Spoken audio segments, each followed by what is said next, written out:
Did you know that the Gardener's Workshop offers online courses? Whether you're a gardener or a flower farmer, we cover it all, allowing you to increase your skills at your own pace. So check out our full list of courses today at thegardenersworkshop.com. The Gardener's Workshop, turning all thumbs green.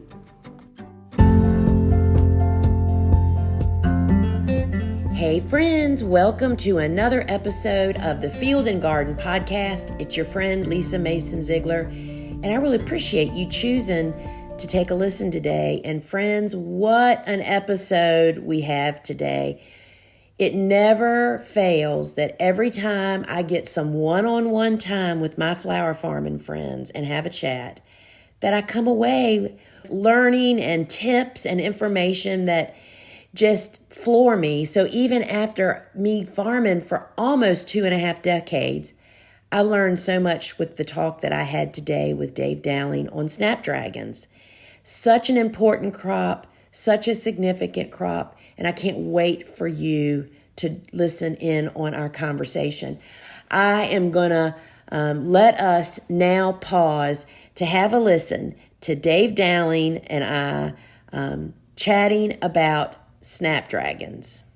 Hi, Dave. Great to be here with you today. Hi there. How you doing? I am good. I'm excited to talk about Snapdragons today. I know that while they are really an easy crop, or they have become an easy crop for me to grow, I know that there are some details that can really help people grow them better and for longer and be more specific. So that's what I'd love for us to talk about today. So, let's just dive right in. Why don't you just tell me, why would somebody want to grow Snapdragons? Well, Snapdragons are a great, tall, linear flower for bouquets. Almost every florist uses Snapdragons. So if you can grow a good Snapdragon and sell to your florist, they will buy them regularly every week, which is another reason that Snapdragons should be succession planted. Not quite as often as sunflowers, but every 3 weeks, and plant them the whole season so you have a continuous supply of stems to pick. It's not like a peony that you pick for that last week of May, first week of June, and it's done. You can have Snapdragons for the entire season if you plant the correct groups at the right time, and that's the trick. And that's the trick I want to talk about because, I have never tried to have snaps splash, and I'm in Southeastern Virginia. I'm zone 8A/7B. We teeter back and forth. We just have planted them in fall, and when they were done, and we'd have them till about the end of June, early July. So that's what I really want us to talk about. So that kind of just tucks us right in. Explain to us what that means, what you just said. Are you talking about the groups? Right. The Snapdragons come in 4 different groups, 1, 2, 3, 4. Sometimes they're done by Roman numerals. So like a 1 to a 1V or IV. But they're groups 1 through 4. And the number pertains to when the flower is going to be blooming, not when you plant it, but when you're going to have the flowers on that plant. And the group 1 is for winter time, which most of your listeners aren't going to be growing Snapdragons and harvesting them in December, January, early February, unless they're in like a zone 10, really warm with no frost, or if they're going in a greenhouse, in a heated greenhouse in the winter.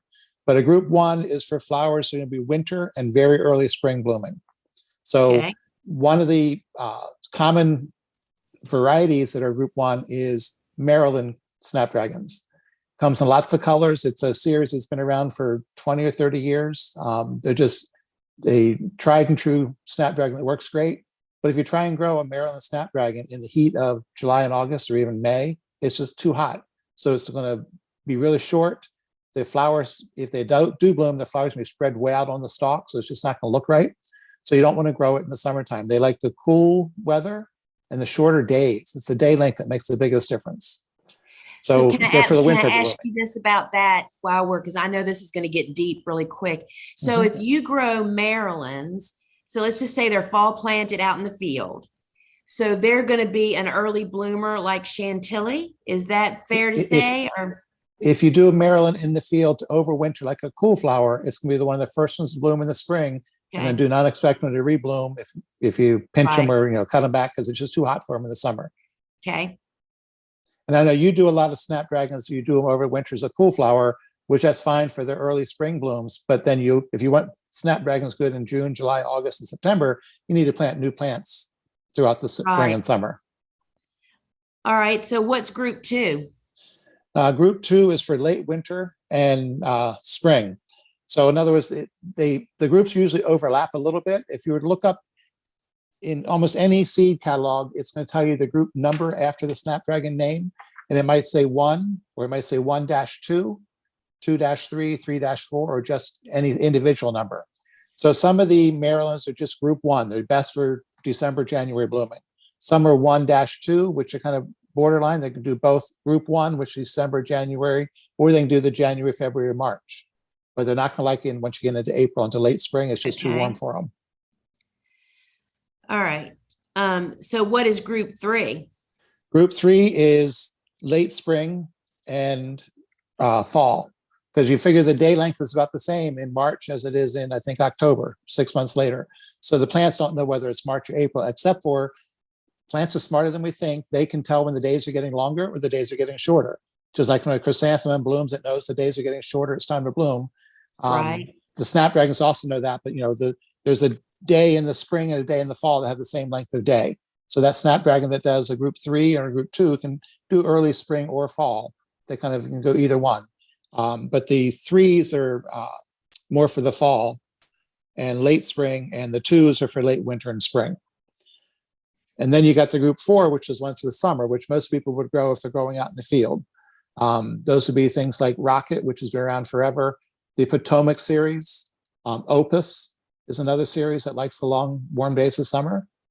And those you could plant anytime from a little before your last frost in the spring, so in April, early May, and plant them up until mid to late June. But then after that, you want to switch to doing group 3, which is for the fall, because you're planting them in July, they're not going to bloom until September, and then you're getting into fall. So let's just take a year let's just make a clear example. Let's talk about me planting here out in the field, no houses. And so I would fall plant. What would your, I mean, I plant all of those that you just talked about in the fall.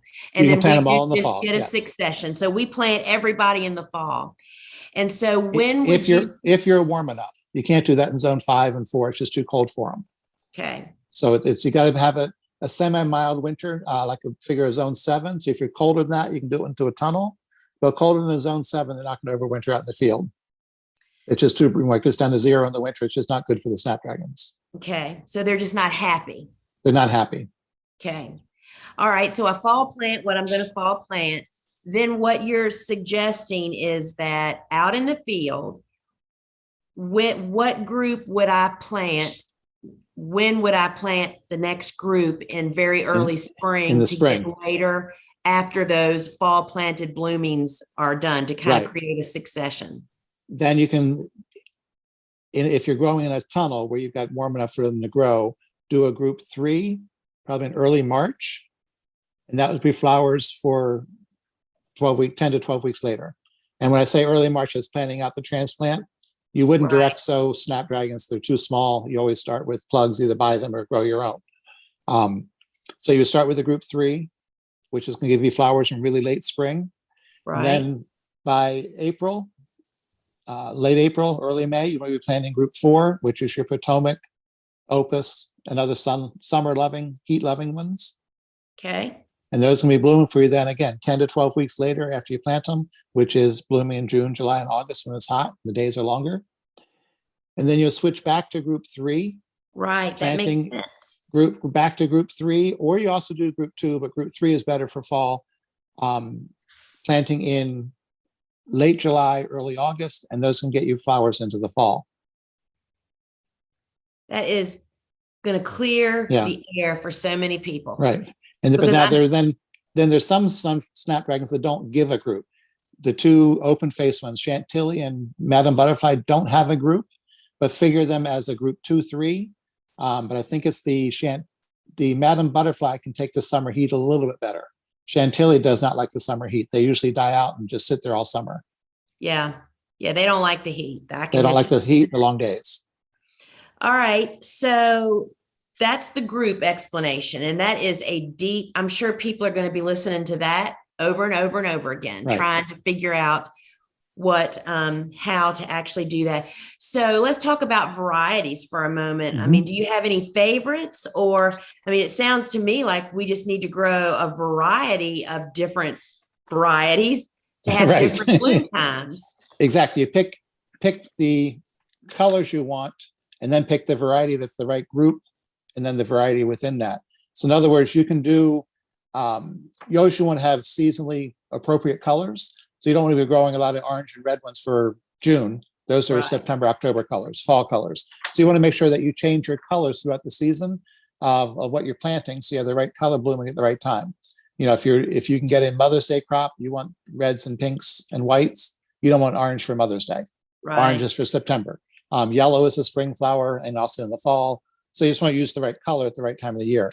But as far as succession planting, I recommend doing it if you're going to plant them in the fall. If you have a place where you can do the cool flowers over the winter, start planting in the spring. New transplants to go into March in a tunnel or into April in the field, and then plan to plant them every 3 weeks, and that way you have a fresh crop. Because there's other question about snapdragons is whether to pinch or not pinch.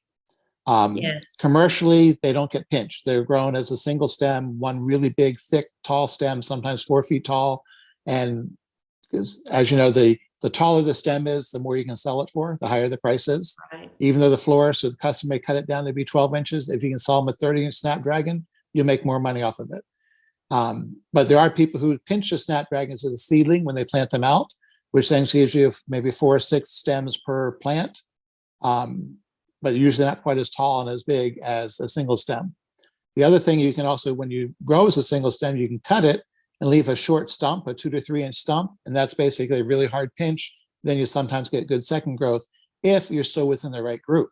So in other words, you don't want to try and, you might overwinter Maryland snaps, have them bloom for you great in March and April, but no matter what you do to that, it's not going to grow and bloom again in June, July, and August. It's just too hot for it. That is just making things come really clear for me, Dave.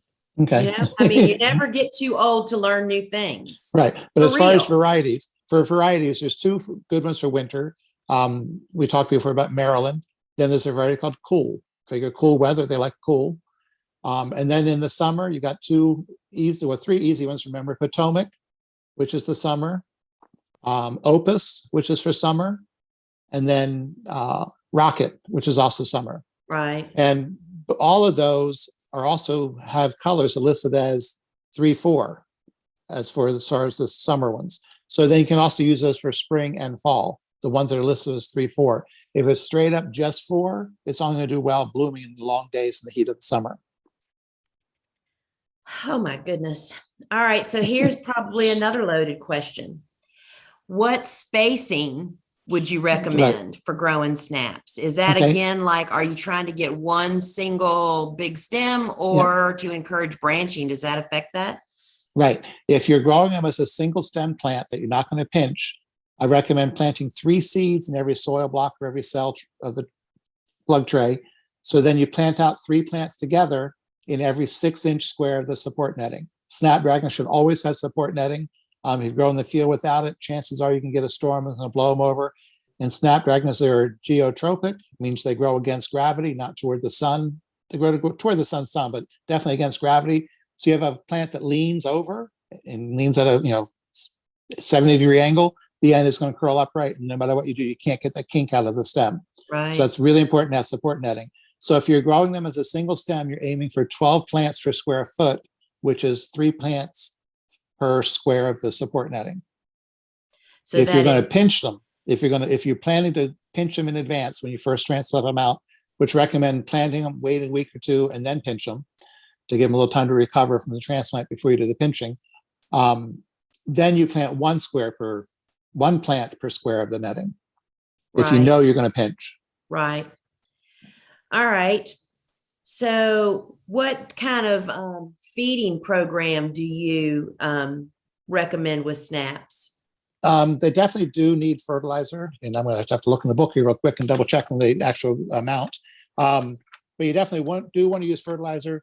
You'll notice with any flower that you grow, if you use fertilizer, it makes a huge difference, especially with anything that's in the ground for a long time. Snapdragons are in there about 12 weeks. If you have a plant that you know you can be picking off of multiple cuttings, whether it's a Snapdragon you're trying to get to regrow or something like Agerated that's going to grow and bloom throughout the summer, it's often good to add some more fertilizer once they've been growing for a couple months, because I always like to say they've eaten everything they can reach, and you got to bring them some more food. Yeah. No matter how good your soil was when you started, a plant may use everything that's there, and you got to give them some more. But for fertilizer, you want to aim for a 200 parts per million of nitrogen with a balanced fertilizer, which means not any one number is no bigger than the other. So it can be 5-5-5 or 10-10-10. Then you want to aim for 200 parts per million of nitrogen. All right. So you've grown these beautiful snaps. So what stage do you harvest in? About half to 3/4 of the spike opened. Now, there's something else to think about. If you're growing them outdoors and not in a tunnel or a greenhouse, you have to contend with bees. We've all seen little bumblebee go up in the Snapdragon. It's so cute to watch them go in there, but they've just pollinated that flower, and within a day or two, that flower is going to fall off and it's going to start to make a seed pod. That's why if you see Snapdragons that have been in the garden or in the field too long, you start to see seed pods on the bottom, and there's still flowers left to open. So if you're out in the field and you know you have a lot of bees on the farm, you might have to pick them a little bit sooner before they've started to pollinate the florets. Because once they're pollinated, literally they fall off in a day or two, and then you start to get a seed pod. Yeah, and that's just such a good point. I just learned, I mean, every year I just seem like I cut them earlier and earlier and earlier to avoid problems. And don't you, I mean, for us, it feels like those hot, sunny afternoons, you'll cut what you think is hard in the morning. You'll cut everything that's even remotely close to being ready. And then that afternoon at dusk, I'm walking the dog around the yard, and it's like, did I even cut that patch? Right. Yep. They get ready fast in the warm weather. Yes. I would say the other thing is there's also some beetles that will eat and damage the petals. I mean, not the petals, the flowers. So leaving them out there longer can damage them. But if you are growing them in a greenhouse or tunnel where they're protected from bees and insects, you can leave them on the plant longer. They have a shelf life in the plant, so to speak. Unlike a sunflower that you need to pick when it's ready today, you can't leave it for 2 more days. A Snapdragon, sometimes you leave it for a couple more days and just let it bloom farther up the spike. All right. So you're harvesting some snaps, and I hear this a lot. People are just really struggling with keeping the stems straight in the bucket. And I have seen all kinds of contraptions. Yep. And I just don't know what I did different, but I never seem to have needed that assistance.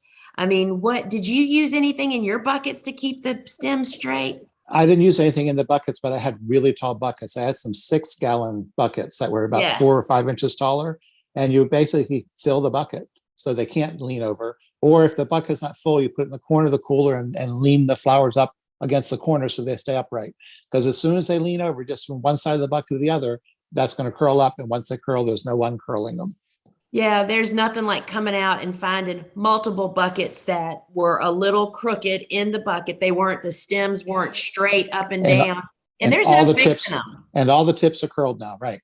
And you, as the bouquet maker, oh my gosh, you think, oh, we can still use it in bouquets. Oh my gosh, my sister would almost like hunt me down and burn me at the stake. They were so hard to use. I mean, it's just very, very difficult. But I guess the point I want to make is that I've seen a lot of people using a lot of different apparatuses, and that's fine. However, as you ramp your business up, that is more stuff that has to be cleaned and washed and kept up with.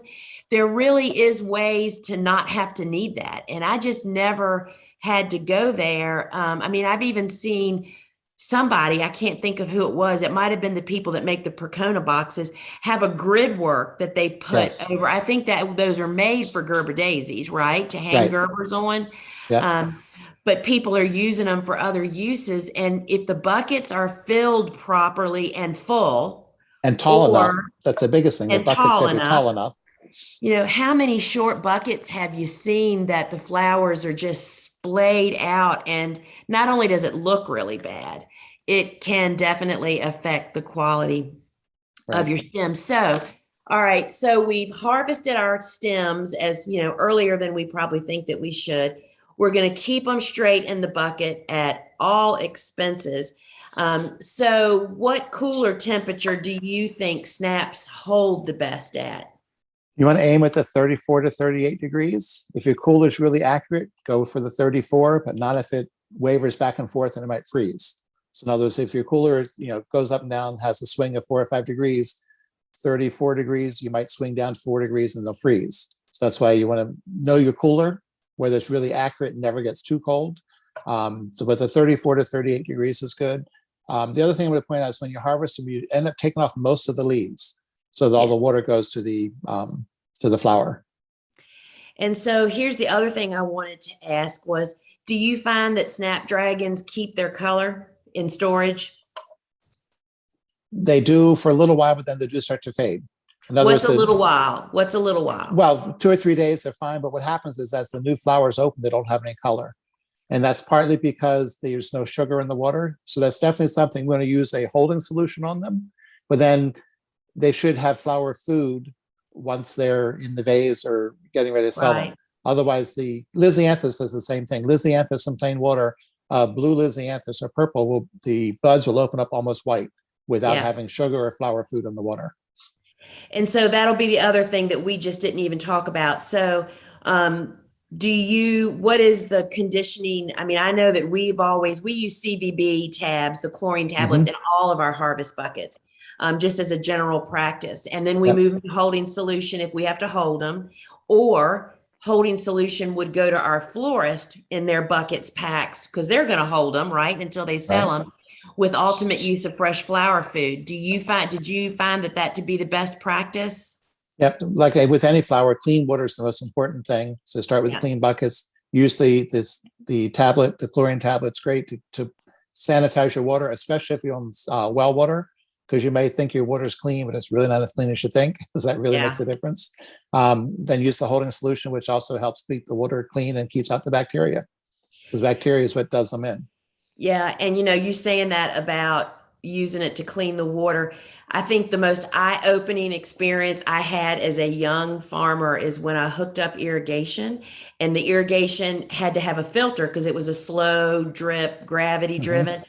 Oh my gosh. And I have that's city and well water. I've done it both ways. It's fascinating how much stuff is in our water, in the water. That you just don't see. Yep, And exactly.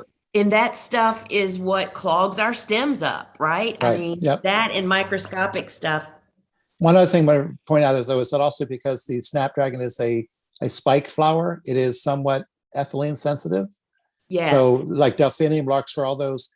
So that's another reason that you would leave them on the plant longer rather than leave them in your cooler longer. So in other words, don't pick them on Thursday to sell them on Saturday. They'd be better off on the plant for one more day, as long as they're not getting damaged from insects or anything, than to put them in the cooler for an extra day. Because in the cooler, it builds up ethylene and it causes the flowers to go bad sooner. So what we're saying is, as a general rule, those tall, spiky flowers, snaps, delphinium, and larkspur, would benefit from staying out in the garden or in the house for another day. Correct.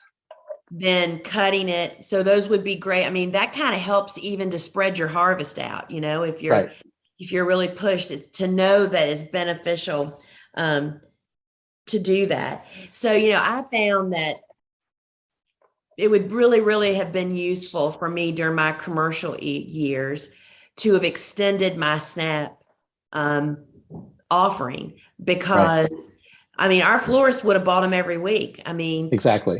There is nothing like a garden snap compared to what they bring in a box. Yeah, and Snapdragons are fairly easy to start yourself, but they're also a very cheap plug to buy. Sometimes as low as 12 cents each for a tray of 210. So the plugs can be pretty cheap to just schedule another shipment of 3 trays every 3 weeks throughout the season, so you don't forget them. Because we all know that once it gets to be June and July, when you're out there picking flowers and weeding and watering, you forget to plant the seeds. Well, not only that, but most people's growing conditions to start seeds is way too hot. Right. Yep. And that's another point. So, it's like what I think is not obvious to everybody is that you don't have to say, I'm going to order a whole year's worth of Snapdragon plugs.